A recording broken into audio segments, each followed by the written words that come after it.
Good morning, good afternoon, everyone. We will begin promptly in just a moment or two.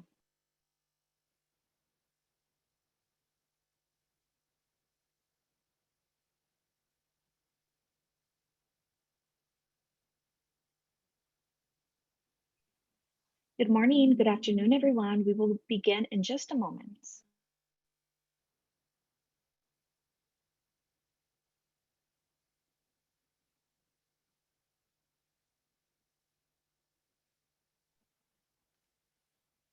Good morning, good afternoon. Welcome to our webinar, COVID-19 and the Latinx Community, Skills to Reduce Stress, Stigma, and Substance Use. My name is Maxine Henry, the co-director for the National Hispanic and Latino Addiction Technology Transfer Center. I will be your host for today's webinar. Next slide, please. Before I introduce you to today's guest presenter, here are some brief instructions about today's webinar. Next slide, please. This webinar will be recorded and archived for future playback. It will also be re-recorded in Portuguese, and I invite you all to join us and pass on the invite for this live event in Spanish next week on the 17th. A copy of today's presentation will also be made available after the webinar. The lines will be muted throughout the presentation so as to minimize background noise and other interference. When we get to the Q&A portion of our webinar, you will have an opportunity to ask questions by clicking the Q&A box, and I will present your questions to our presenter. We will also be asking you to fill out a brief survey at the end of this webinar. This satisfaction evaluation is important to the work we do and provides us the opportunity to improve our training efforts. Although we did not secure continuing education credits for this event, we plan to do so for future events. A certificate of completion can be sent to you upon request via email after the completion of the satisfaction evaluation. So let's begin. Next slide, please. Let us start by introducing the National Hispanic and Latino Addiction Technology Transfer Center and our team. The National Hispanic and Latino ATTC is housed at the National Latino Behavioral Health Association, or NALBA, located in New Mexico. NALBA was established to fill a need for a unified national voice for Latino populations in the behavioral health arena, and to bring attention to the great disparities that exist in the areas of access, utilization, practice-based research, and adequately trained personnel. The mission and goal of NALBA is to influence behavioral health policy, eliminate disparities in funding and access to services, and improve the quality of services and treatment outcomes for Latino populations. Next slide, please. In order to meet our objective of providing national leadership on Latino behavioral health concerns, NALBA has chosen 6 major areas of focus: targeted capacity expansion of mental health services for Latinos, Latino behavioral health evidence-based practices, legislation to increase the number of counselors, therapists, and other behavioral health practitioners, funding for co-occurring disorders of alcohol and substance use, the opioid crisis in the Latino community, and suicide prevention. The NALBA's executive director is Fred Sandoval. Next slide, please. Our ATTC is part of the ATTC network, which is a multidisciplinary resource for professionals in the addictions treatment and recovery services fields. Established in 1993 by the Substance Abuse Mental Health Services Administration, SAMHSA, the ATTC network is comprised of 10 domestic regional centers, 2 national focus area centers, and a network coordinating office. Together, the network serves the 50 US states, the District of Columbia, Puerto Rico, the US Virgin Islands, and the Pacific Islands of Guam, American Samoa, Palau, the Marshall Islands, Micronesia, and the Marina Islands. Here you will see a map of all of the ATTCs. The National Hispanic and Latino ATTC has a national focus for Hispanic and Latino communities and the workforce that provides services to these communities. Next slide, please. The mission of the National Hispanic and Latino ATTC is to provide high-quality training and technical assistance to improve the capacity of the workforce serving Hispanic and Latino communities in behavioral health treatment and recovery. We disseminate and support the implementation of evidence-based and promising practices to enhance service delivery, promote the growth of a diverse, culturally competent workforce, and bridge access to quality behavioral health services. We are committed to increasing health equity and access to effective culturally and linguistically grounded approaches. Next slide, please. Our ATTC is staffed by Dr. Pierluigi Mancini, our project director. I serve as the project co-director, and Ruth Yanez is our executive administrative assistant.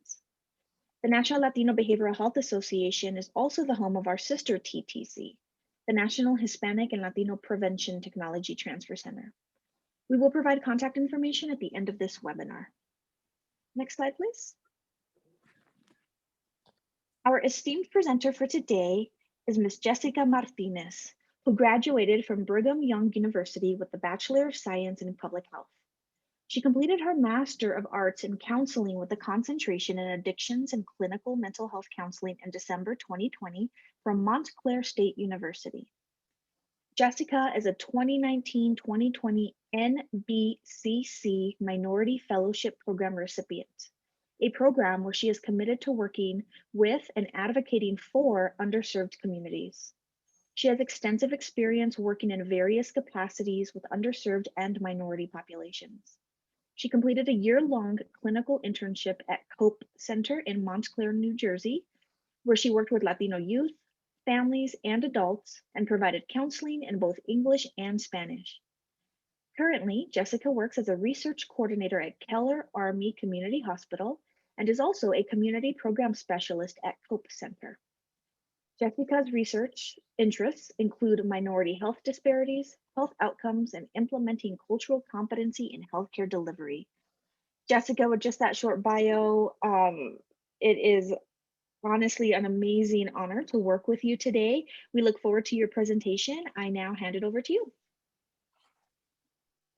Thank you so much, Maxine. That was wonderful. Thank you for that really warm introduction. So hi, everyone. I'm so happy to be here. Thank you so much for joining us this afternoon. I really hope that you're able to get a little something out of this presentation. So we're going to be talking about, as you can see from the title, COVID-19, something that I know we're all sick of hearing and talking and listening about, but we're just going to gloss over it.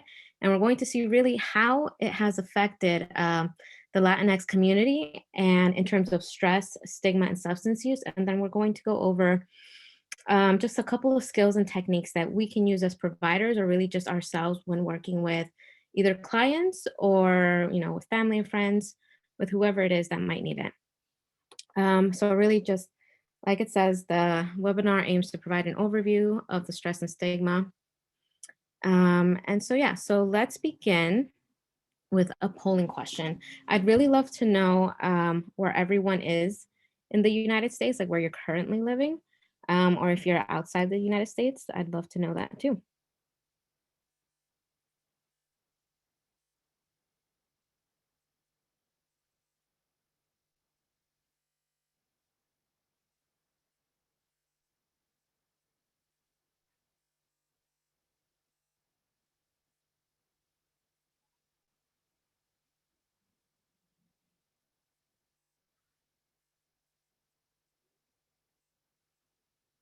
Okay, very cool. So it seems like most of you, 32% of you are from the Southwest. That's a beautiful part of the country. Next highest is the Northeast, which is great because that's where I'm from, currently based out of good old New Jersey. And then let's see, oh, we have 2% from the Caribbean, very cool. 19% from the Northwest, another beautiful part of the country. 12% from the Southeast, and 13% from the Midwest. Awesome. Thank you so much for filling that out. So now we're just gonna get right into it. So like I said, I'm sure we're all sick and tired of hearing and listening and reading about COVID-19, but it really has deeply affected each and every one of us, I'm sure, in multiple ways, whether that's us personally, maybe we got sick with it, or our family members. Maybe some of us unfortunately lost someone from that, or our jobs and careers were really affected by it. All to say that we've been affected by it in various and unprecedented ways. And the Latinx community has really been disproportionately affected by that, by COVID-19, something that I'll get into a little while later in the presentation. But really, what we're looking at is that COVID has led to an increase in stress, symptoms of anxiety, depression, and other mental health conditions, as well as substance use. So, specifically, how has COVID-19 affected Latino health? Well, we know that we have higher rates of hospitalization. We are actually 4.1 times more likely to require hospitalization as compared to white non Hispanic persons. And unfortunately, we also have higher death rates. So the CDC actually reported that 18% of COVID-19 deaths are from the Latinx community, which means that we are 2.8 times more likely to die as compared to white non Hispanic persons. Really, really, really heartbreaking statistics. And that really goes to show kind of like the health disparities that we're up against, not just the Latino community, but also other racial and ethnic minority groups as well. And here I actually have a chart from the CDC, and this actually has COVID-19 cases, hospitalizations, and deaths by race and ethnicity. We have four groups right here. For the first column is American Indian or Alaska Native, Asian, Black or African American, and then the last column is Hispanic or Latino persons. So you can see that across the board, all four groups are racial ethnic minorities. All four of them have higher cases of hospitalization, higher cases of COVID-19, and higher death rates as well. So what does this have to do with stress? So I think we can all agree that the pandemic has caused an enormous amount of stress. It's compounded our stress. Um, so these are some stress factors. These are by no means unique to the Latinx community, but we're just going to see them in the context of the Latinx community. So jeopardized housing. So of course, the Latino community is worried about paying their mortgage, paying their rent, and that goes along with loss of income and job. A lot of the community has lost their job or their hours have been reduced. There's also an inability to access healthcare in Spanish, and that goes along with language barrier, um, as well as lack of education. When I mean lack of education, I don't mean lack of academic education, more so lack of education when it comes to knowing about your rights and the resources and services available to you in this country, as well as in your region, in your town, in your community. Legal status, of course, is another huge stress factor. And going back to loss of income and lack of health insurance, we're going to touch on these a little bit more in depth in the coming slides. So let's look at that right now. So when it comes to loss of income and job, Brookings actually conducted a survey in March of 2020. As we know, that was really the beginning of the pandemic. That was when the country first went into shutdown. And they found that 49% of Latinx surveyed reported that they or someone in their household had taken a pay cut or were laid off. Pew Research actually conducted another survey, a very similar one, in June of 2020. So here we're a few months already into lockdown and into the pandemic. And here we see that 61% of the Latinx community that was surveyed reported that they or someone in their household lost their job due to the pandemic. And then 70% actually reported not having an emergency fund. That's really frightening because, as we know, thousands were laid off, thousands lost their jobs. A lot of members of the Latino community work in like hospitality, entertainment, in the restaurant industry. All of those were so greatly impacted by the pandemic and by the shutdown. And with 70%, I mean, it's easy to see why everyone was so stressed and why everyone continues to be stressed, especially with no emergency fund. So, with lack of health insurance, um, 1 in 4 Latinos have no health insurance. And Latinos are actually still 3 times more likely to be uninsured compared to non Hispanic whites. So here's another great graph from Brookings. It's percentage of adults without health insurance by race. So the three that we have here are white, Black, and Hispanic. And we have 2013 on the left and 2018 on the right. You can see that in 2013, it was significantly higher, and 2018, it was lower. But still, for Hispanics, which is the third bar, we still see that there's at least 25% of the population that is still without health insurance. Um, so now we're going to go into stress symptoms. So we just spoke about factors of stress factors, what's affecting us, how the pandemic has affected those stress levels, and really all of that stress, it can manifest itself in many ways, in mentally, physically, emotionally. So we can see that there's actually been a worsening of existing mental health issues. We're more isolated now. There's been changes in appetite, whether that's you're overeating or you're undereating. Changes in sleep patterns.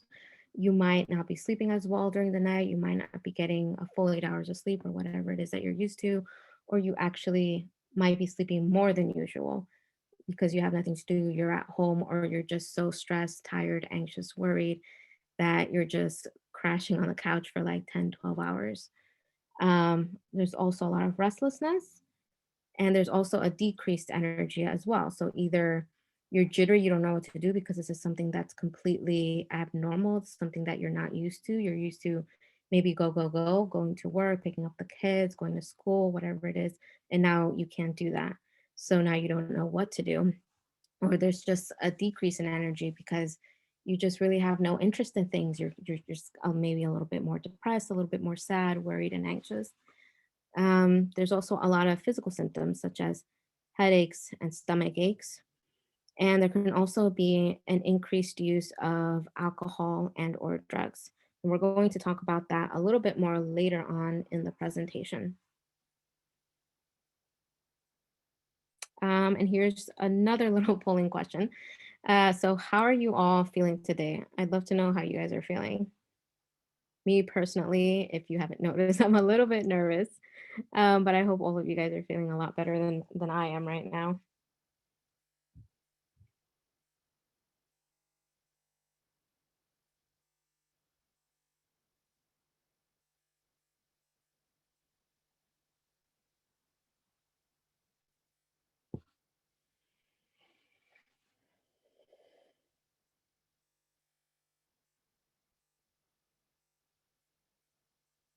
Okay, so it looks like 14% are happy. That's great. 27% stressed. Totally get it. Understandable. 30% content. 11% worried. 33%, our highest percentage actually, is tired. I'm with you. And 2% are upset. Awesome. Thank you so much. So now we're going to talk a little bit about stigma. So we just went over mental health, how we're feeling, stress levels. So now we're going to talk about stigma and how COVID has actually affected stigma and what that means for us. So whether or not you've heard of it or you knew about it or thought about it, there is actually some COVID related stigma, specifically when it comes to testing positive. If you test positive, could be a huge scarlet A or like a target on your back. And why is that exactly? Um, well, it could make you not only fearful for your health and the health of your loved ones, but it can also make you really, really worried about what would happen to you if word got out that you tested positive. So there might be a hesitancy to disclose or report testing positive because you're afraid. Truly, you're afraid of losing your job or being denied other services You're afraid of what work might say if they will tell you to go home and never come back, or of cutting your hours, especially with our Latino community that is really struggling right now. There is that kind of like you're kind of like between a rock and a hard place. Like you have to, right? Or you should tell someone that you tested positive, but there's always that fear that looming over your shoulder that, oh my gosh, what are people going to think of me? What is my employer going to think of me? What is my family going to think of me? Um, so there's also a little bit of social stigma that comes along with that as well, in terms of fearful of what family members and community and colleagues might say or do. So, for example, people have reported being bullied or even ghosted by friends or family or acquaintances after testing positive. So, you might fear retaliation, maybe not in the sense of you might get fired, but maybe people just don't want to be around you anymore or don't want to talk to you because, you know, might be seen as dirty or whatever it is. So there's that kind of stigma when it comes to COVID. And obviously stigma affects our mental health because we might be isolated or we might feel isolated, ostracized by our community, by our friends, by our colleagues. That can really mess with our emotions and our mental health. And it can lead to isolation, feelings of abandonment, feeling ostracized or actually really being ostracized by friends, family, and colleagues. This feeling of helplessness, of hopelessness, of despair, overwhelming dread of what can happen, and discrimination, really. And really it's important to keep that in mind with the Latinx community and with everyone as well, with everyone in your close circle, at work, at home. So this is actually a little anecdote from the field. This is actually a graduate student that she completed her internship back in 2020. And so I was kind of picking her brain. We kind of completed our internship at the same time. And so I was picking her brain about what was her experience like. We were going back and forth about what we experienced, what we saw with our clients, what were the struggles, what were the hurdles. And so this is actually what she shared with me about her experience in her clinical site. And she said that transitioning into fully remote telehealth services were difficult. I witnessed firsthand how my clients, especially Latinx clients, struggled to adjust to the transition. They had difficulty navigating telehealth platforms. They expressed feeling uncomfortable with the transition, and others lacked the privacy to have sessions because they live with many family members. So there's a lot to digest here. So she's talking about going fully remote, implementing telehealth services, which were great. I don't know how many of you have experience with going into telehealth services prior to the pandemic or because of the pandemic, but telehealth services are great, and we'll talk about them a little bit more in depth later on. But she's also talking about the the struggle to adjust to the transition. So you're going from being in person, going to groups, having individual sessions with your counselor, to then having to do them sometimes even over the phone or over Zoom. And it can be difficult to navigate that, especially with the Latino community and especially with our older population, because they might not be tech savvy. They might not have an email address. They might not understand Zoom, how to log in, or confidentiality in that case, privacy. They might be really confused about that, have a lot of hesitation when it comes to that. And that goes with the lack of privacy because they might not even have a safe space really for them to be alone and to talk with their counselor via Zoom if that's the telehealth app. Um, and so that's really what counselors and providers were up against and are still up against right now. And so let's see a little bit more on how that really has affected mental health. So this pandemic completely new to us. Research is still ongoing. Data collection is still being done. Surveys are still being conducted. Interviews are still being held. But surveys that have been completed, and the preliminary ones at least, as well as anecdotal evidence from providers, from social workers, from counselors, and from anyone really that does any type of community work, any type of counseling and stuff like that, it really shows that there's an upward trend in adverse mental health symptoms.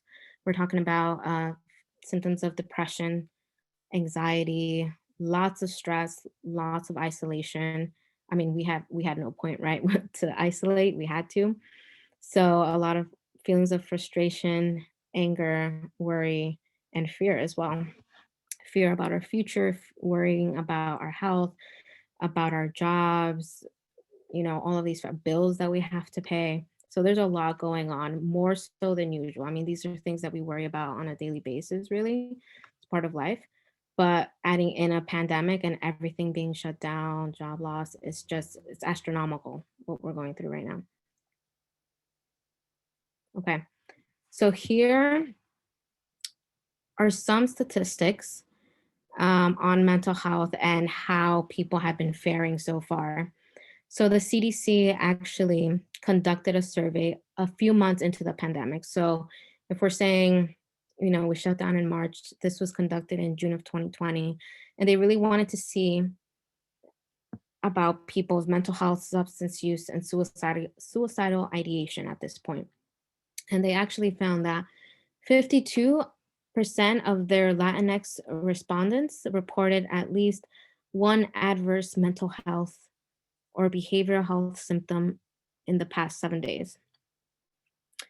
And the National Center for Health Statistics, they also did a very similar survey, this time from April to December of 2020. So that gives us around 8 months of data or so. And every month it hovered steadily between 40 to 45% of Latinx reporting feeling some symptoms of anxiety or depression. And in this slide, this is also from the CDC. And these are indicators of anxiety or depression based on the last 7 days. So here I have highlighted, I don't know if that's difficult for you guys to see, but here I have highlighted Hispanic or Latino. And this is from April to June, right? And this is symptoms of anxiety or depressive disorder, either or both, right? And so we see that it hovers steadily around 42% at the beginning in April. So it doesn't drop below 38%. That's still a pretty big chunk of the population feeling some depression or some anxiety. Here's the same graph, but this time it's from September 30th or so up until the beginning of this year, January 18, 2021. And here we see a huge increase. In October to November 9th, we see that it was around 48%. Around December, it went down a little bit to 46, 44. Might be because of the holidays. Maybe we're feeling a little bit better, but still lots of anxiety and lots of depression symptoms. Okay. So we have all those statistics. We see that people are stressed. We see that people are experiencing some depression, some anxiety. So, but what about treatment and what about services? Well, we know that historically, just across the board, right? The access to mental health services and treatment and resources and education is low. It's low, even lower for racial and ethnic minority groups. So for example, 34% of the Latinx community actually receive treatment for mental health compared to the US average of 45. So both numbers are low, but Latinx is just a little bit lower. And we can safely assume that these numbers are even lower now during this pandemic, during this past year, with things shutting down, places losing their funding because of grants, or just not having enough people that are seeking out services. So it's been a tough time, really. So it's like what I touched on here, centers have closed or reduced the amount of people they are able to see. But we've seen a transfer to telehealth, right? Which has been a great thing, truly, because we've been able to continue giving those services. We've been able to continue seeing people on an individual basis, having counseling sessions. Sometimes not ideal, but it works for some of our clients. We've been able to continue doing some group counseling sessions, thanks to telehealth platforms like Zoom. So we've been able to continue those services, which is great because people haven't although there's a pandemic going on, there hasn't been as much of a disruption in their treatment. However, we are seeing some barriers, such as the lack of privacy to engage. For example, I for sure have had some clients that are like, I cannot do telehealth because there's nowhere safe for me at home to go. I don't want my family to find out, or I don't want my significant other to find out. I haven't spoken to them about it. Or there's just too many people at home. There's no quiet place. And so we're up against those roadblocks now. And unfortunately, our community is suffering because of it. Um, so that's one thing that we are constantly trying to battle, right, as providers. So now we're going to talk a little bit about substance use. So we've seen the stress, we've seen the stigma, we've seen the mental health. So now, how is COVID impacting substance use? Another little anecdote from the field. This is a clinician in Jersey. She works at an outpatient substance use counseling program. So I was talking to her about it as well. Like, what are you seeing? What have you dealt with? What are your clients? You know, what are you seeing in your clients? And she said that a handful of clients have reported that they relapsed or have increased the amount of alcohol or drugs they've been using. It's been a difficult time. The hardest months were March to July, when our offices were shut down and we were unable to have any in person services. So, at least here in Jersey, March to July, I can also attest to that. Very, very tough because everything was shut down. And so you could find very little outpatient programs that were taking people and were seeing people in person because of social distancing, temperature checks. They just didn't have the capacity to do that. And so our clients are really suffering because of that. And our community as well as a whole is suffering because if you there's already really low access to treatment and to services. And now we're putting in this pandemic and the shift to telehealth, or we just have to close completely. And we're just seeing that people are, as a coping mechanism, right? As a coping mechanism, they're turning to substances or they're turning to alcohol. Maybe they're having a little bit more than usual and it's becoming a problem. Or now because they find themselves isolated, they find themselves alone. They don't have anywhere to go. There's no AA meetings, there's no group counseling meetings and stuff like that. They're just kind of alone to their own devices and they're finding it really hard for that restraint because I mean, it's so isolating being by yourself, right, in the middle of a pandemic. So substance use and COVID-19. So again, same thing with mental health. Data is still being pulled, data is still being collected, surveys still being conducted. But preliminary surveys, as well as anecdotal evidence from providers like counselors, social workers, um, are showing that substance use is on the rise, unfortunately. So, for example, the Addiction Policy Forum, they actually conducted a survey in the early months of the shutdown, in the early months of the pandemic of last year, from April to May 2020. They surveyed, sorry, 1,079 participants. 4% of their respondents actually reported that they had overdosed since the pandemic began, and 20% reported that they or their family members' substance use had increased. And here we have a graph from the CDC. This is the CDC's Provisional Drug Overdose Death Counts. This is from, if you can see all the way at the end, that represents March to June of 2020. And so we see that there's been a little bit of a hike in terms of drug overdose deaths as compared to the same time period back in 2019. So we're really dealing with a lot right now, and we're starting to see a little bit how this is truly affecting not just our health, our mental health, and substance use, but also our deaths as well. Truly.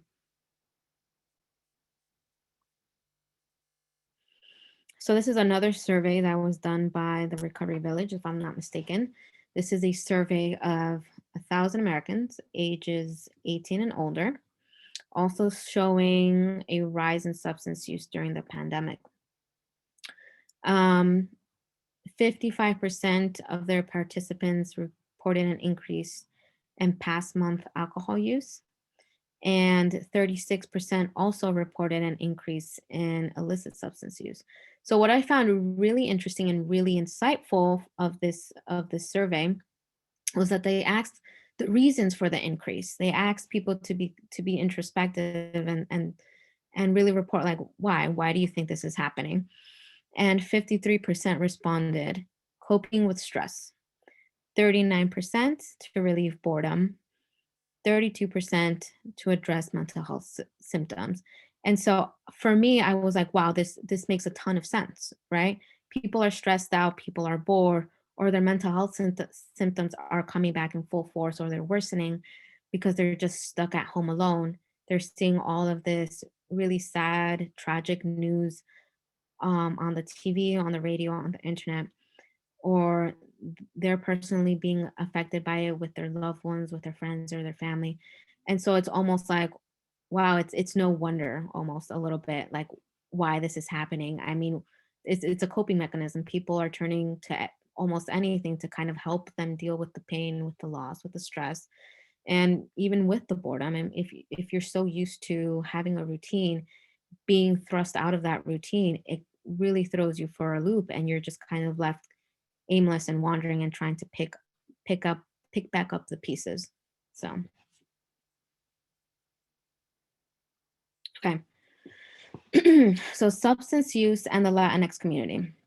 You'll see that I have like a little star next to that, and at the bottom you'll see pre-COVID. So this is data pulled from the National Survey on Drug Use and Health 2020. It's an amazing resource. Highly encourage you guys to see it, just so you can get a really great grasp on the numbers and what we're dealing with. And it's broken down by racial and ethnic minority groups as well, and then it gives you kind of like a broad overview. So this data, yes, it's pre-COVID. So it says it's from 2020, but it's really all the data that was collected and compiled and analyzed from 2019. And it gives us a great overview of substance use and alcohol use in the Latinx community. It gives us numbers on what is our community dealing with, where are the risk factors, what has increased, what has decreased, what is working, what is not working. So in 2019, 8.9 million Latinx adults reported a mental illness and or substance use disorder. Really hefty portion of the population. So that's actually a 3.7% increase since 2018. Might not seem like a lot, but that's hundreds of thousands. And also in 2019, 2.1 million or 72.4% of the population of Latinx adults reported struggling with alcohol use. So I really want to sit with this for a second, because this is probably one of the numbers that really made me sit and reflect and think. So when you see 2.1 million, you're probably like, that's not a lot. But this is specifically alcohol use. And that's 72.4% of the population. That's what, 3/4 of the population are struggling with alcohol use. And I can only think like what the number, I can only, imagine that the numbers are a little bit higher now with the pandemic. Maybe we're drinking a little bit more wine at the end of the day to kind of like de-stress and unwind, maybe a little too many beers after a long day, or on the weekend or something like that. So that's just some food for thought, really. And 1.8 million or 3.7% of the total Latinx population. Now this is ages 12 and up, reported an opioid use disorder. Another hefty chunk of the population, a lot of work that needs to be done. But this, again, like I was saying earlier, is just to kind of give us some insight into what we're dealing with and really reflect on how it must be going now that we have all of this other stuff to worry about because of the pandemic. Okay. Great. So now we have another polling question, a little bit of time for you guys to kind of take a breather. So, has anyone noticed an increase in stress, mental health symptoms, and or substance use in their clients? Doesn't even have to be clients, really. It could be clients, friends, family, or even yourself or your community.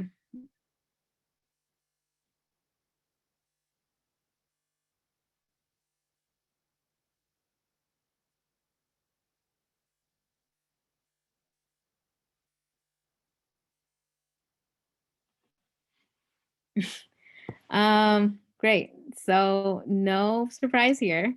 97% said yes and 3% said no. Great. Thank you guys. Okay. So now what do we do? I just threw all of these statistics, these graphs, at you, all these numbers, and you're like, okay, great, Jess, thanks so much for all this information. Wonderful, whatever. What am I supposed to do with it? And that's what we're going to get into in this section, in this part of the presentation. So, when we're working specifically with the Latinx community, there are a couple of things that I feel that we should take into consideration, that we should take into consideration and should be in the back of our mind when we're doing any type of community work, whether that's doing counseling or community health programs, health education, etc. So, first and foremost, barriers. There is no surprise here, language. There is a lack of resources in Spanish. There's a lot more now, for sure. I will say there's a lot more now than before, but there's still a long ways to go. There's also a lack of mental health and substance use professionals that speak Spanish. And this is just me speaking firsthand, coming from Jersey and growing up in Jersey. I do speak Spanish, but where I did my internship, I was the only Spanish speaking clinician there. And so it was a little bit difficult sometimes. And sometimes it was a little bit disheartening because I was the only one there. And when I had the opportunity to work with all of the Latinx clients, it was like a breath of fresh air because they were like, oh my gosh, thank you so much. Like, we've been to so many other outpatient programs looking for help, but no one speaks Spanish. And so that to me was like, I knew that there was an issue, but seeing it firsthand, witnessing it, I just truly hadn't realized how big of a disparity there was. And so that's something to keep in mind, that a lot of times, because of the lack of Spanish resources, of education in Spanish, Spanish speaking clinicians and providers, that can be a huge barrier because they'll be turned away and then they'll be like, well, what's the point? Like, there's no one here that can help me. There's no one out there that can help me. I'm not going to seek out services or help or anything like that. Another barrier, huge barrier, and that, of course, not unique to the Latinx community, but certainly is a big one for us, is financial. Whether that's lack of health insurance or we don't have enough health insurance, huge. I mean, I'm sure you all know mental health and substance use treatment is no joke, especially if you have to pay for out of pocket. It's almost, you can't afford it. It's so hard. And there's a lot of organizations that do sliding scale and really, really, truly try to work with the population and do income based payments and stuff like that. But even then, if we're talking, weekly individual sessions and group counseling and stuff like that, it really adds up. And so that can be a huge barrier, especially if you're unable to pay for treatment because you're like, well, do I pay for my counseling session or do I put gas in my car, um, the car that takes me to go to work, to pay for my rent and for my kids and stuff like that. So really, it's really hard. You're really between a rock and a hard place a lot of times financially. Um, Other considerations. So, the Latinx community is very, very family oriented. This idea of familismo, with family being a huge part of the culture. Your family is ground zero, right? They are the ones that are there. They rally behind you. They're your cheerleaders. And really, Latinx culture with familismo, that makes me think of like, so Western ideals. Western ideals are very much more individualistic. It's more individualism. It's about you yourself pushing forward and succeeding. Whereas Latin America, it's much more of a collectivistic society, wherein you succeed, your whole family succeeds, right? And that's what we see a lot um, with our community members, wherein um, the brother will come over and will bring his other brothers and sisters and their wives, and everyone just comes together to get the work done. They live together, they work together, they really help each other out. It's for the collective good, right? Whereas Western ideals, that's where there could be a little bit of a clash, because Western ideals are a little bit more individualistic. It's kind of like you yourself, you're on your own kind of thing. That's not the Latinx community at all. Family very much involved in your life in a good way. Um, and here, when I put double-edged sword, I don't mean it in a bad way whatsoever, because this idea of familismo and family, very much a protective factor, very much so. When you're close to them and you're bonded and there's trust and support, very much a protective factor. But at the same time, you can individuals might also feel a little bit of hesitancy, a little bit of fear of opening up about mental health, about their struggles, about what they're going through, especially if it's substance use as well. Because why? There's still a little bit of stigma. There's a little bit, not a little bit, I should say, there's a lot. There's still a lot of stigma. There's still this hesitation, but also this kind of skepticism of reaching out for professional help. It's kind of a little bit different than I want to say medicine. It's a little bit more different in terms of like there's a stigma surrounding mental health, talking about stress, talking about your struggles. Oh, you're stressed. No, no, no. You're fine. Don't worry about it. Like, don't, just keep working. You're fine. You're good.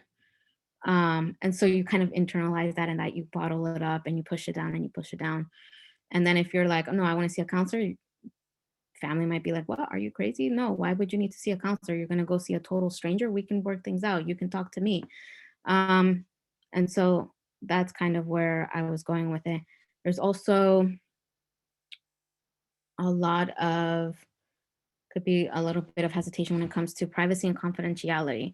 And so I think, and obviously that's with all clients, right? There is that fear that, oh my gosh, they might see me walking into this program, or they might see some pamphlet that I got, or some flyer, or some homework, whatever it is. And so I think it's important as providers, if you're a provider, to really emphasize that your number one priority is their privacy and their confidentiality. Um, so now we're going to move with those considerations in mind. Now let's move a little bit into techniques to help our clients and our community, brother, sister, family, friend, help them understand stress and stigma, like what it is, and then how to reduce it, right? And so for me, number one is breaking it down.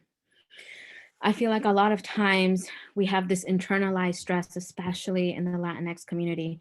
This idea of like stress it's not really existent, or we say it in kind of like in passing, like, I'm so stressed, estoy tan estresada. Like it's not, it's just a state of being. It's not more than that. You don't read into it more than what it is, right? And so it's important to break it down. Okay, well, no, you're stressed. What is stress exactly? And how does it affect you? And what can be stress? Because oftentimes, for example, like I remember when I was in school, and I would say to my parents, like, Mom, I'm so stressed. My mom would be like, what? No, you're fine. Walk it off, champ. You're fine. Like, you're not stressed. All you have to do is school. You have nothing else to worry about. And it's this idea, and then I would just kind of be like, okay, fine. Well, yeah, I guess it's fine. I'm just stressed. It's no big deal. But that affected me in a lot of other ways. And it wasn't until later on that I came to realize, well, I'm just bottling it in. But that's what I was told to do. And that's what I saw my parents do and my grandparents. And so I think it's important to break it down, really define what it is. And then from there, define triggers, define stressors, who, what, why. The second bullet point, also very near and dear to my heart. It's letting our community know that it's okay to ask for help. And what I mean by that is validating their experience, empathizing with them, but normalizing, I think, is the name of the game. Normalizing those conversations, normalizing the feelings and the emotions and the experiences. Um, because I think it's so hard to ask for outside help because you're afraid of not only maybe being judged or criticized, but also like maybe being seen as like, "Ugh, you're so weak. You're fine. Like you're being a baby. Like don't even worry about it." But no, it's okay to feel these things. It's okay to talk about it. It's okay to open up. So let's normalize these conversations. Let's have these conversations, not just with our clients, if you're a provider, but let's have these conversations with mom, dad, brother, uncle, aunt, nephew, niece, friend, colleague. The more we talk about these things and the more we talk about the effect, um, its effect on us and our community, the easier it is to kind of help bridge that gap in mental health services and substance use services. Um, so this comes with adapting. Um, and what I mean by that is if you're a provider in any sense, you don't have to be like a mental, just any type of provider, you have you have the skills, you definitely have the education, you definitely have the experience. You've probably lived it yourself. So you have all of that, you have it in you, but now we just have to adapt it to our community and the communities we serve, right? So we have to make our approaches culturally sensitive, still using evidence-based skills, of course, but make it more culturally sensitive. We can also help in providing resources in Spanish and speaking with our community and addressing any concerns they may have. Um, this idea of familismo, again, is the family is such a huge, important component, and it's beautiful. Truly, it's a beautiful part of the culture. And so let's see if we can involve them when and if appropriate. That's the key point. When and if appropriate. It's not always appropriate and it's not always necessary, but sometimes it can help to bring in the family, maybe for, let's just say you're giving counseling for a session or two, so they can kind of try to understand where their family members coming from, what's going on with them, and why this is important that they seek help. I think, like I said, family can be a huge protective factor, and if we're able to use that, let's do so. Um, Always at the discretion of the client. Always make sure they're okay with it. And if they broach it, if they come to you and they're like, "Hey, would it be okay?" I'd say you should, be receptive to it and be like, "Yeah, that's it. That sounds great. Let's do it." This last bullet point, I love it because it's about incorporating colloquial sayings or phrases or dichos y refranes. So I'm sure this is a really popular one, and this is one that has been harked in my mind since I could remember talking and remembering, especially when I was a teenager. Dime con quién andas y te diré quién eres. So for those of you who don't speak Spanish, it's basically like, tell me who you're with or who you're hanging out with, and I'll tell you who you are. And so these sayings, we grow up with them, and uh, our parents and our abuelitas and our aunts and our uncles, they teach us all of these things, right? They use this as kind of like a lesson, or kind of like a little wink, wink, nudge, nudge, like, hey, like, what are you doing, kind of thing. And so sometimes, and this I'm speaking from personal experience with these particular sayings, when I've used them with my Spanish speaking clients, oh my gosh, it's night and day, really. Like they're like, oh my gosh, you know that phrase? Of course I know that phrase. Like I grew up with it, da, da, da. And that, oh my gosh, it really helps to build that relationship and that rapport and that trust, because we'll talk about this in the next slide, but they don't see you so much as an authority figure. They kind of they see you as a professional, but they're more trusting. They're willing to open up a little bit more if you can go that extra mile. Of it doesn't even have to be about dichos or refranes, but just finding any way to kind of like incorporate the culture into it, I would say. Um, so this less clinical vocabulary, sorry, another technique, make it a little bit more conversational, more relaxed. Of course, still upholding that professionalism is the number one thing. Still be professional, but make it more easygoing. I mean, really, if it's hard for someone to approach a professional, a complete stranger, and be like, "Hey, I need help." Whether that's counseling, whether just maybe it's just some information, some education, they need to be linked with another service. It's still hard to take that first step for them. And so if you just, you kind of make it more relaxed and easygoing, their guard can be a little bit more relaxed and they're more willing to engage with you. Same idea of person centered, right? Something that we've heard time and time again, person centered, personalismo, friendliness, warm interactions. The majority of the Latinx community, we really cherish those friendly, warm interactions. We treat one another, even if we're from completely different parts of Latin America. I could be from El Salvador, someone else is from, I don't know, Argentina, and we'll treat each other like family because we're Latin American. So this idea of person-centered, friendly, warm interactions. And then this last one is a key point, is awareness of your status. And what I mean by that is whatever you are, for example, I'm a counselor, whatever kind of provider you are, if you're an educator, if you're a counselor, if you're a social worker, psychologist, whatever it is, you are an authority figure. And the Latinx community will see you as such. And so I think it's really important for you to be aware of your status and what that might mean to whoever it is that you're working with, whether that's your client or whatever. Just being aware of your status, of your authority figure. They will be a little bit more reserved, a little bit more serious, probably. But if you take those steps to kind of really open up,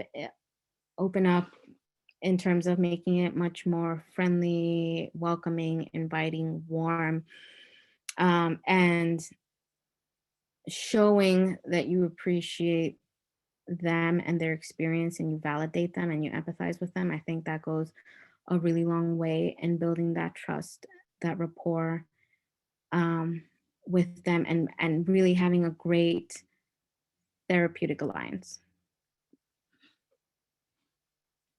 So really, what can we do? It's what we've been discussing this entire time. Advocacy and education, really educating yourself and educating others, reading up about what's going on right now in the community. What are the struggles that we're currently facing? What are the disparities? What can be done? What are the gaps? And then passing along that information, and not just educating yourself, but also educating your mom, your dad, your family members, your colleagues, your neighbor. Throwing these into conversations, sharing it on Facebook. Social media is such a powerful tool when used right, when used correctly, and I think it could be such a powerful tool for education as well. And that goes along with raising awareness and spreading the word. Just the more you educate yourself, the more you can raise awareness, be an advocate for yourself, for your family, for your community, and the people that you serve, and spreading the word about what's going on. It goes with normalizing the conversation. And final bullet point is bridging the gap. So work with other professionals or with other members of your community to help to increase mental health and substance use services to the Latinx community, whether that's through community health programs, health education, health promotion campaigns, putting on webinars, collaborating with other professionals, doing research, going to conferences, being involved, like for example, with the National Latino Behavioral Health Association. That's another great way of doing that. And so I encourage you to find what works for you and really commit. It doesn't have to be something huge. It doesn't have to be like, you go to the Capitol or something like that. No, it could be like little things in your community, even conversations with your family members, truly. And so these are some resources. These are amazing organizations, some of which I'm sure you've probably all heard of. These are amazing organizations that are really um, doing a lot of hard work to raise awareness, to educate others, and to come through for the Latinx community. So I definitely encourage you guys to look at them, see what resources they have, and see how you can be involved if that's something that you would like to do. References for later on if you guys need anything. And this is my contact information. That's my email, that's my phone number. If you need anything in any way, if there's any way that I can help you, if you would, whatever it is, if you just need a little bit more clarification on something that I said, please feel free to reach out. Email is probably the easiest way for me to communicate with you, but again, feel free to send a text message, whatever it is, whatever you feel most comfortable with. Happy to help always. That's what I'm here for. And it was really great being here today. Really thankful for the ATTC and for NABLA for allowing me to be here for this hour and talking with all of you. And I really hope you were able to get something out of today's presentation, even if it's really something small. So with that being said, thank you again so much for everything. And I think now we can move on to the Q&A. Wow, Jessica, that hour went by so quickly, but I was furiously writing down notes. You know, I really appreciate the fact that you went through the statistics. You went through some of the disparities because we do have to acknowledge those, but I love that you ended with these really powerful and practical ways that we can better serve our community, especially those of us who are serving, you know, Latino and Latina communities. I think that that was great, and I'm so excited that everybody on here got to hear that. But that, you know, in a few days, everyone will have access to these slides so that they can, you know, use them to pass along to other colleagues, to community members, to show, you know, it's okay to ask for these types of services. You're not alone, and that other people are feeling this way. So we appreciate your presentation today and the information that you shared with us. Real quick, I want you to know that throughout the presentation, people have been really excited about what you're sharing. They're saying thank you. We've had a couple of people say that it's been their favorite webinar they've ever attended. And so I just want you to know that our community is really thankful to you. Thank you. I appreciate that.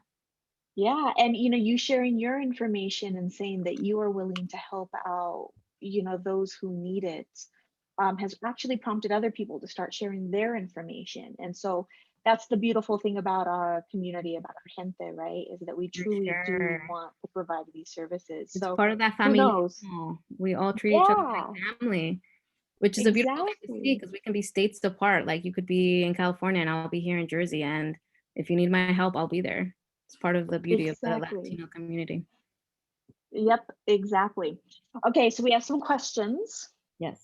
that we want to ask you. Hmm. And I'm going to move around just so that everybody in the audience knows I don't necessarily ask questions in a linear fashion. So please be patient. It doesn't mean that your question is any less important. And if you have questions, there's still time to enter them into the Q&A box. So feel free to do that. All right. So one participant asked, how do I bring culture into my sessions while I speak Spanish, but I'm not Spanish? I'm not from the same culture. This participant says that she is a white female. Um, she still finds it difficult to connect sometimes, even though they can speak the same language. So, what is your advice about how someone like this participant can dig a little bit deeper to bring culture into it, being from two different cultures? Hmm. First, I think it's a beautiful thing that she knows Spanish. That's amazing. And I'm so happy that she's working to provide services in Spanish. We definitely need her. So thank you, participant, for doing that. I definitely hear you in terms of it's difficult sometimes to kind of, well, you know the Spanish, but you know the language, you share the same language, but sometimes it's the culture that kind of gets to you. I think maybe even, and I don't, of course, I don't know if you've tried this already, but I think a good approach is to always, excuse me, is to always ask, let's say your client, if it's your client, ask your client about, well, can you tell me a little bit more about that? Or let's say they're Dominican or Mexican. Oh, okay, so what does that mean in your culture? What do you mean by that? Or what does that mean to you? What does it look like? Um, because you're showing that you can speak the language, but you also want to know more. Like you want them to teach you so that you can have a better understanding of what they're going through. I think that's always a good jumping off point to learn more about the culture, and it invites them. And listen, any Latino is going to be happy to talk about their culture with you and to teach you a little bit about it. So maybe asking a little bit about that could be a good way of doing that. Perfect. I love that. And I think, I don't know if you agree with me, Jessica, but to add to your answer, we find this even within, Latinos serving Latinos, because 100%. it's such a, we Hmm. have such a variety of culture So in many even the countries. Latino culture. Yeah. Yeah, I have Mexican American heritage. Hmm. Your parents are from El Salvador, and Hmm. so we might practice things a little bit differently. Our 100. dichos, we might use different Yes. words in Spanish. So Hmm. can you speak to that at all? Maybe that will also help some of the folks that are on here who are from a Latino backgrounds, but maybe you can use some of those same tips to not kind of assume that every Latino or Latina is going to have the same cultural background. Right, for sure. Right. There's like some common tenets, I want to say. There's some common tenets in the Latino community at large, that there's always going to be so many different cultural aspects once you come down to like, oh, well, this person's from Mexico, this person's from El Salvador or Colombia, Ecuador. And so there's going to be a little bit of a learning curve. Just speaking from my own experience, my partner is Mexican and really different. Like you would think like, oh, it's not that, no, worlds apart. The way they talk, the food, the way we refer to different things. And so it's taking the time to learn about it and even incorporating that. Like when I'm with his family, I'll incorporate, like I will start to talk with like them a little bit. And that's really helped. Or like I'll be like, oh hi, his mom. I'll be like, hi, can you show me what this is? Or how do you do this? Or I'll like be in the kitchen cooking with her. And it's those little things that when you show interest in it and then you start incorporating it, when you learn about it and then you incorporate it, I think that helps. Does that make sense? Like it'll be different, but if you take the time to learn about it, I think that that helps, that warmth and that connection. Yes, I love it. And yeah, and you brought up food, and other people are saying, yes, I connect with food. I love watching these videos. They make my heart smile, where it'll be, abuelitas and mamas from Yeah. different cultures tasting each other's Mhm. tamales Oh, or I've each seen other's those videos. pozole.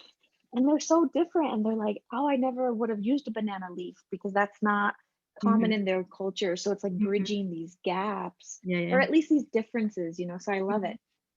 All right. So kind of on the same topic or related, um, what would you say is the biggest difference between providing service for a first generation Latinx and a second, third, or fourth generation Latinx community member? That's such a good question. Oh my gosh. That's such a good question. Okay. I think the difference is maybe, acculturation, maybe a little bit, because I think the longer that, like if they're third, fourth, fifth, sixth generation, it's not that they're any less Latino. It's just that they can kind of navigate things a little bit better here, if that makes sense. They have a better grasp and understanding of the culture here in the US, and they're able to better navigate themselves. I think maybe with first generation, from what I've seen, and personal experiences as well, is sometimes it could be there's a little bit of an identity crisis with first generation, because you're like, I don't feel, maybe I don't feel 100% Latina or Latino. And like my family will be like, oh no, you're American now. Eres un gringo. You're American now. Like you're in the States. Like you're not Latino or Latina. And so there's a little bit of an identity crisis because you're like, well, my family, like back in my country, doesn't think I'm 100% Latino anymore. And then here in the States, I'm not American. So it's like, where am I? So it could be a little bit of a struggle in that sense. I want to say, like, there's a little bit of an identity crisis, and you're kind of figuring out where you lie and trying to embrace your roots, and then also trying to navigate the like Western culture, US culture. So I think that's where it could be a little bit of a difference, wherein maybe first gens feel maybe a little bit more pressure, a little bit more isolation, maybe, possibly. Okay.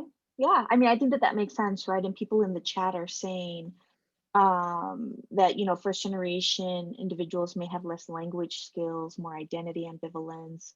We Hmm. do find that, when people migrate to this country, or immigrate to this country, I should say, they don't know the lay of the land. Hmm. They might be moving to a really big city and they came from a Yep. small pueblo, or vice versa, right?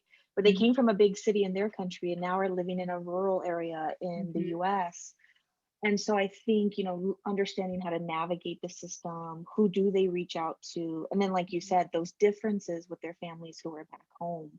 Mhm. So it brings us to another question that's kind of related to this one. And I love how these questions just kind of spawn off of each other. So, as we're talking about how all of this relates to the pandemic and the level of isolation, this is also true for a lot of our families who are binational, Mm. who still have families in other countries. Mhm. And because of the pandemic, because of the restrictions in travel, they're not able to see each other. Mm. Um, and when they talk to each other, there might be in a home country or in a different country, different ideas about COVID, different ideas about how to cope with COVID. Have you seen any of this happening in the field? And if so, what has helped kind of bridge the gap for these families who do have strong ties to their family, but are feeling some of this difference in how to approach the pandemic? Mm. Yeah, no, I think that's a huge factor, no, like the isolation, and so many of our Latinos are so used to going home for the holidays, like taking an entire month off in December and going home um for Christmas and Año Nuevo. And so it's definitely isolating. It's worrisome too because you're so used to at least going, even if it's for like a week in the year, to see how things are going. Um, that's definitely a concern, and that I'm glad that that person, whoever it was, brought it up because that's another stress factor. Now that I think of it, it's you're not with your family who's in another country, and you don't know exactly how things are being handled over there, and you don't know if they're okay, if they need something. Um, I know a lot of people are using, and remind me if this is part of the question, whether how to handle that. Um, but a lot of it is like WhatsApp. My mom, for example, full self-disclosure moment here. My mom has become so proficient in WhatsApp. Before, like before the pandemic, I could barely get her to text, and now she can video chat and stuff like that. So I think like WhatsApp has been great. Not so much Zoom, but I feel like WhatsApp and stuff like that. And so I think now more than ever, we're just relying on technology to get us through, because that's the only way really that we can connect with them, unless we're somehow able to travel. We can do that safely, but Great, thank you. So it's I think it's kind of helping our clients really understand additional ways to connect, yeah. that it is okay to worry about these things, Hmm. and that, Yeah, as and it long goes as back we're to continuing. normalizing it, right? Yeah, Like it's okay to absolutely. worry. It's okay to worry. We're all worried. It's not, we're all going through this. It'll be okay. Let's find ways that you can connect with them. Yeah, absolutely. Thank you. So early in your presentation, we had some questions about how the numbers that you were showing us compare to those who are not Hispanic or Latino, as obviously, we're all experiencing the pandemic at the same time. It's because it's a global affair. So if it's okay with you, Jessica, you can definitely address this question, but I also want to let the audience know that Jessica put up some slides with the graphs that did compare to other racial and ethnic groups. And not only will the slide deck be available, but as you saw in a couple of slides ago, she also gave links to every single reference that she used here. So we highly recommend you all to go take a look at these. It might compare to the diversity in the community that you yourself are serving, and you might be able to use some of that data Mhm. to address some of the issues that people are experiencing.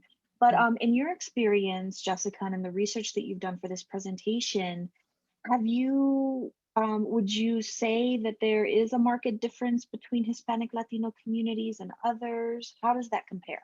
Mhm. For sure. Definitely it just from personal experience, but also, I mean, the data and the numbers, like you were saying, the data and the numbers are there and it's irrefutable, like ethnic and racial minority groups. So, Latino are Native American Indians, the Black community were experiencing COVID disproportionately. And just like you said, the links, there's a really great link in the references. It's from Salud America. And I can't remember which number it is right now, but I know it's from Salud America. And it'll break down actually COVID in the Latino community. I'm not sure if it breaks it down by other racial or ethnic minority groups, but I know for sure for the Latinx community, it'll even break it down like by state: California, Texas, Illinois, New York, Utah is up there, Washington. And so you can see exactly how Latinos are being um, affected as compared to other groups in those states. So for sure, definitely. Perfect. Thank you. Oh, and I think it's great that you're saying that this tool shows state by state. Since Mm-hmm. we do, for a lot of us, we do practice because of insurance rules, even if we're practicing via telehealth, we Yeah. are practicing locally, regionally, Mm-hmm. and not necessarily across the country. So thank you for that. Um, okay, so earlier in your presentation, you talked about, of course, the decrease in services during the pandemic due to closures, decrease in funding or loss of funding, and how it has impacted that. Can you talk a little bit about how this has affected community health workers or promotores, who we know play such a vital role in health delivery services for Latino communities and other communities of color? Can you talk about how that has affected these roles and the community that they serve? Oh my gosh, for sure. So, right, COVID, of course, has affected nearly every industry. And CHW's community health workers are near and dear to my heart because that's what I started fresh out of college. I was a CHW. And I can't even fathom doing the work right now during a pandemic because so much of what a CHW is that health education, that health promotion. They are the soldiers in the community. They are the ones that are going out. They're doing outreach. The community outreach is what we called it when I was working at a nonprofit as a CHW. They're doing the community outreach. They're doing the presentations at schools, at federally qualified health clinics, at FQHCs. They're the ones doing a lot of the case management, connecting people to resources, to WIC, to food stamps, to Medicaid, Medicare, and stuff like that. And so, definitely, I love that they brought that up. CHWs definitely hard hit because they're unable to do that right now, and it's really hard. And I can't even imagine how they must be doing an amazing work trying to transition so much because so much of what they do is in the community, right? They're like the foot soldiers, and then transitioning that to online. I can't even imagine like having to do all of that online. But yeah. Yeah, no, exactly. And we've heard, anecdotally and from other partner agencies that they sometimes were the first ones to lose their job. Um, or, if they weren't losing their jobs necessarily, that the issue of Yeah. PPE Yeah. was a big deal, Mhm. seen as how it was rationed at the beginning of the pandemic. Yeah. So yes, promotores, CHWs, any of you out there who play that role, thank you for what you do. All of those of you out there who partner with individuals who play that important role, thank you. And, I feel like it's a call to action to all of us as providers to go out there and to really promote the partnership with promotores. Mhm. Because like you said, they're the soldiers, they're the ones getting out there, they're the ones really connecting with our community and Mhm. helping to normalize the access to these services when they're available. For sure. Um, Near and dear to my heart. Hmm. so okay, great questions. We're doing awesome. Let's see. You had talked about some stats from the NISDA, the National Survey on Drug and Alcohol Use. Yes. Someone asked for you to address this stat of the 72.4% of people who admit substance use problems. Can you just talk about how that survey is done, whether it's self-reported or where they get the information, and just give us a little bit more information on those stats? Yeah, I think it was 72% alcohol use, struggle with alcohol use. I think that's what it was, but Mm-hmm. for sure. So a lot of that is self-reported, survey based. That's why it takes a whole year to be collected, because they will actually, if I'm not mistaken, they'll do like online survey collection, phone outreach, and stuff like that. So they will interview thousands and thousands and thousands of people in the US. And I can't even remember off the top of my head the number, but I can always email the person, or they can always go on the link that I have in the references. But yeah, but it's just they interview thousands and thousands of people. It's self-reported. Some of it is also, I think, don't quote me on it, compiled from, like state reports of how many people they've serviced with opioid use disorder, mental health, and they compile some data from there, if I'm not mistaken. Thank you. Yeah, we at NALBA and at the ATTC and our PTTC, we use the NISDA quite a bit. It is such a powerful tool. Every year, we just can't wait for it to come out Mm, so that we can find out what the trends are looking like. yep. And with self-reported, information, we all know that, it's self-reported, but it is a wonderful tool. We highly recommend that all of you, if you're not familiar with it, to go out and take a look at it. Um, all right, so let's see. We have an interesting question. Mhm. Jessica, are there any interventions that you think are less helpful to Latinx community members who are struggling with substance use? That's that's a good one. Less helpful. Hmm. I'm gonna have to get back to them on that, if there's a way to do Okay. that. That's a good I think question, we can though. I wrote it down as definitely. well. Say that again? Okay, yeah. But I think, we highly encourage everyone to join our Juntos network and to also take a look at our work on our Facebook page.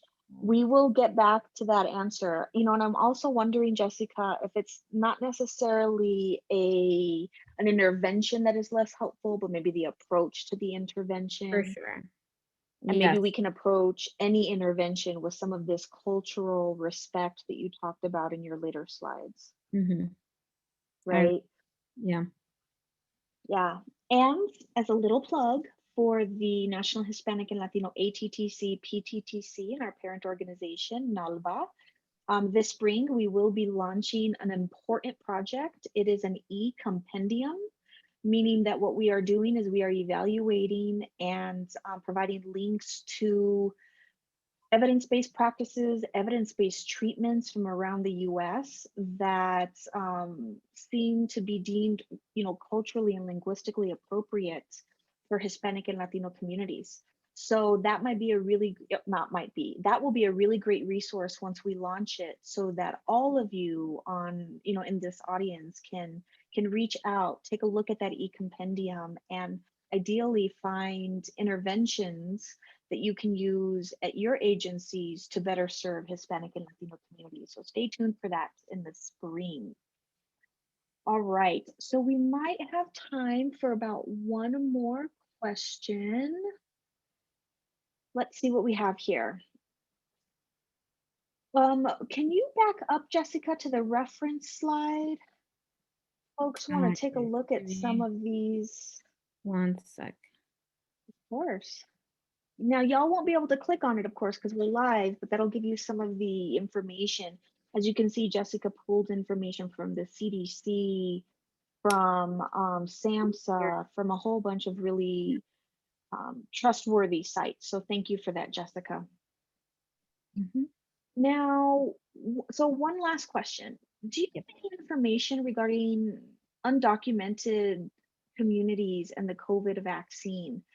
This individual works with a large population of undocumented individuals and is wondering if you know of any resources where they can find, information about the vaccine. Mhm.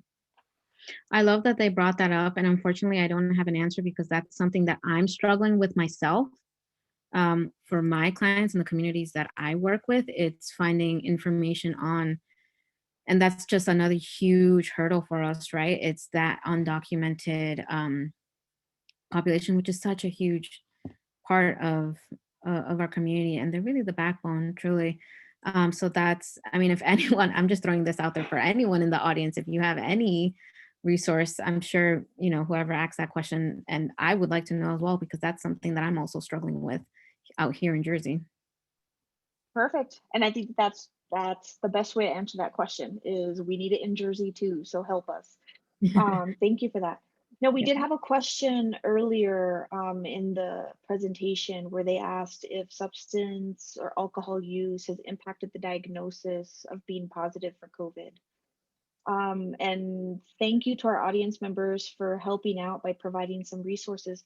But is there anything you want to say really quickly on people testing positive who also um, are struggling with substance and alcohol use, Jessica? Yeah, and I'm not sure what resources were shared. I'm sure they're amazing. And thank you for everyone who, I can't see the chat, but thank you to everyone for collaborating in the chat. Um, yes, there is data from the CDC, if I'm not mistaken, that shows that people who tested positive for COVID and then also are dealing with a substance use, um, that could put them at risk for more complications. So that's something to be aware of with. Perfect. No, thank you for that. We appreciate it. All right. If you can switch over to the next slide for me, please. Let me tell you, Jessica, that was an awesome Q&A session. Thank you for being so open and for having such a wonderful dialogue with our audience. This is the contact slide that we promised you at the beginning of the webinar. Please join our Juntos network at www.nlbha.org. That will put you first in the know of any of our upcoming events for our agency. You can also find direct contact information for Dr. Mancini, our project director, for me, our project co-director, and for Ruth Yanez, the glue that holds our center together. Next slide, please. So we've asked you a few times in the chat and in our dialogue, we ask you to please take a couple of moments to fill out our satisfaction evaluation. We really do read all of these satisfaction evaluations. We want to know what you thought of this presentation, what we can do in the future to help continue to serve you in the best way possible. You will be immediately redirected to this satisfaction evaluation at the end of this webinar in just a couple of moments. Our wonderful team has also put the link to the satisfaction evaluation in our chat. So if you can all do it, we would greatly appreciate it. Next slide, please. All right, thank you so much. I want to invite all of you to please come to next week's presentation, same time, different link. We will be working with Ms. Jessica Martinez again. She'll be doing this wonderful presentation in Spanish. So come for, the Spanish Q&A session, come for the Spanish presentation. Thank you, gracias, obrigada. We appreciate you. We hope all of you stay safe, warm, and healthy. Have a great day, everyone. Thank you.